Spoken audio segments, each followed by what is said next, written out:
अपन channel SCS Mithila के करू subscribe और बेल बटन जरूर दबा दिया ताकि हर खबर सबसे पहले पहुंचा अहां तक। दरभंगा नगर क्षेत्र के विधायक संजय सरावगी वार्ड नंबर 44 के निवासी प्रदीप शाह के आवास पर पहुंचकर हुनक पुत्र के पिछला दिन डूबि कऽ भेल मौत पर शोक संवेदना प्रकट कयलनि। दरभंगा के नगर विधायक संजय सरावगी वार्ड नंबर 44 के निवासी प्रदीप शाह के आवास पर पहुंचला। दरअसल पिछला दिन प्रदीप शाह के पुत्र के श्यामा माई मंदिर में पोखर में डूबे से दर्दनाक मौत भ गेल छल। विधायक संजय सरावगी एहि घटना पर दुख जतेलनि, उनका परिवार के ढाढ़स बंधौलनि और एहि दौरान कबीर अंत्येष्टि योजना के तहत उनका आर्थिक लाभ देल गेल और संगे वो बतेलनि जे मृत्यु प्रमाण पत्र जारी होय के बाद सरकारी स्तर पर जे मुआवजा देल जाइत अछि वो समय से इनका मिल जाए। कल पोखरी में डूबने से एक बच्चे की मौत हो गई। 14 नंबर वार्ड के बलवंतरपुर निवासी 44 नंबर वार्ड के बलवंतरपुर निवासी प्रदीप शाह के पुत्र नंदन का तालाब हो गया। 7-8 बच्चे खेलते खेलते वहाँ पहुँच गए। बच्चा जो डूब गया, 12 वर्ष आवास पर होकर आए।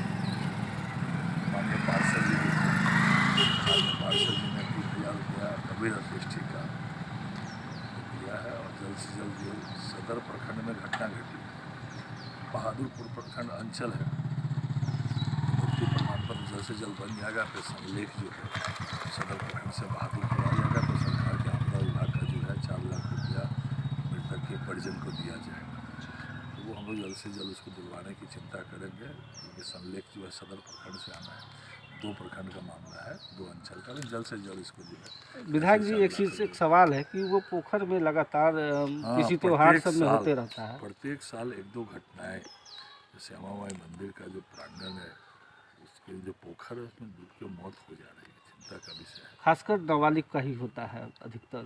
हाँ, नाबालिग साल में 1-2 घटनाएं वहाँ हो जा रही है।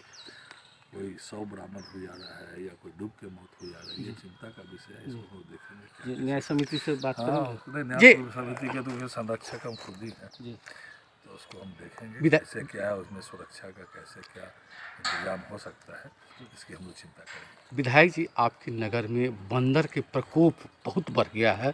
ये 44 नंबर वार्ड नहीं पूछे, आपके पहले राजकुमारगंज में था। देखिए, मैं इसके लिए विधानसभा में प्रश्न किया था। जो है पूरा हम लोग के जहाँ घर है, जो पुराना वाला घर था, वहाँ तो और भीषण प्रकोप। इधर के काल में लहरिया सराय वगैरह में भी बंदर सब जगह आने लगे। मैंने इसमें असेंबली में भी क्वेश्चन किया था, उस पर बहस भी हुई थी। उस समय तत्कालिक मंत्री जो वन विभाग के थे, उन्होंने कहा था कि किशनगंज के पास कहीं बड़ा भूखंड लेकर बंदरों के लिए व्यवस्था की जा रही है। इधर जब हम लोग सरकार में आए तो फिर बात की तो उसकी चिंता हो रही है कि किशनगंज में कैसे इन सभी बंदरों को, विधानसभा में जो सरकार ने जवाब दिया था कि किशनगंज में एक बड़ा भूखंड लिया गया है, उसमें बंदरों की व्यवस्था की जाएगी। लेकिन नगर निगम को, वन विभाग को भी, नगर निगम को, वन विभाग को लिखा था, वन विभाग ने भी जवाब दिया था।